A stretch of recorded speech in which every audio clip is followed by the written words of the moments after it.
Punch Minute, je vais vous parler d'un mot qui fait souvent sourire, c'est le mot cannabis, parce que je l'utilise souvent. Ouais. Et pourquoi je l'utilise? Parce que souvent, le mot cannabis, on le confond avec une certaine drogue que vous connaissez, mais je vais vous parler du champignon. Parce que le champignon, en fait, quand on dit le mot champignon, il n'y a aucun problème. Si je vous dis le mot champignon, ça ne vous pose pas de problème. Pourtant, il existe le champignon hallucinogène, le champignon comestible, et le champignon mortel. Ah, mortel. Ah, voilà. Donc, en fait, quand on parle de champignon, il n'y a aucun problème, mais sauf qu'il faut choisir le bon champignon pour vivre. Et dès qu'on dit le mot cannabis, le mot cannabis, tout de suite, on l'associe à la drogue. Alors que le cannabis, en fait, veut dire quoi en latin? Chanvre. Voilà, donc on parle de chanvre et de cannabis. Mais quand on parle de cannabis, on parle de chanvre. Quand on parle de chanvre, on parle de cannabis. Donc souvent, je parle de cannabis alimentaire, mais pour faire simple et puis pour rentrer dans une ligne droite et que les gens me comprennent, je parle de chanvre en fait. Mais quand je dis le mot cannabis, je fais tout simplement ça pour me faire remarquer. C'est pour ça que, grâce à Philippe, le fait d'être venu ici pendant 2 ans, un jour France 3 m'a appelé et je suis passé sur le plateau de France 3.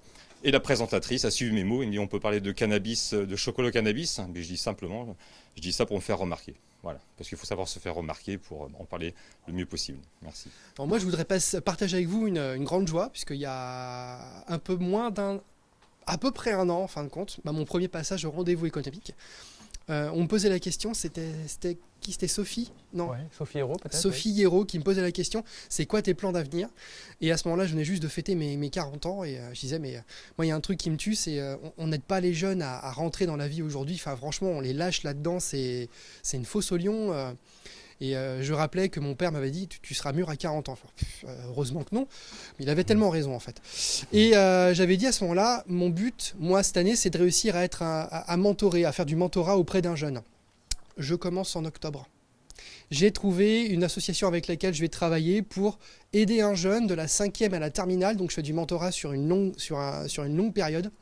Et l'idée, ça va être de lui dire, voilà, cette fosse au lion qu'on appelle la vie, tu vas rentrer dedans, mais t'inquiète pas, je vais t'aider. Je vais te guider et je vais te permettre de découvrir et d'être le meilleur être possible sur cette planète. Parce que si je peux te permettre d'être mûr avant tes 40 ans, tu gagnes 2-3 ans, c'est quand même 2-3 ans de gagner. Je te promets pas que tu seras parfait à 20, mais tu iras avant 40 ans. Je veux vraiment dire ça aujourd'hui à tous les jeunes. Vous n'imaginez pas ce que c'est la vie. Trouvez un mentor. Trouvez un mentor pour vous aider. C'est quoi l'association dont tu parlais? Télémac. Télémac, ok. Et donc moi j'ai envie de vous raconter une histoire justement par rapport à cette histoire d'âge. J'accompagne en ce moment une personne âgée en foyer logement, donc je me déplace à son domicile et cette personne m'a contacté parce qu'elle veut perdre du poids. Elle a 85 ans et donc ça fait 1 an qu'elle est dans ce foyer logement et c'est une personne que je trouve vraiment, quand on fait les séances, donc j'utilise l'hypnose avec elle, elle a une capacité à voyager intérieurement, à vivre des choses très fortes. 3e séance, j'arrive et puis à la fin, elle me dit « Ah, au fait, monsieur Croix, il faut que je vous dise, j'ai perdu 4 kilos, et du coup, là, je sais pas, j'ai repris contact avec ma famille, je me déplace à nouveau. » Et là, je me dis « Waouh !» En fait, comme dit Boris Cyrulnik, de 0 à 102 ans, tout est possible. Il n'y a pas d'âge vraiment limite pour se développer, pour avancer dans la vie. Et donc, on parlait de l'âge et je pense qu'il n'y a pas effectivement d'âge vraiment pour progresser.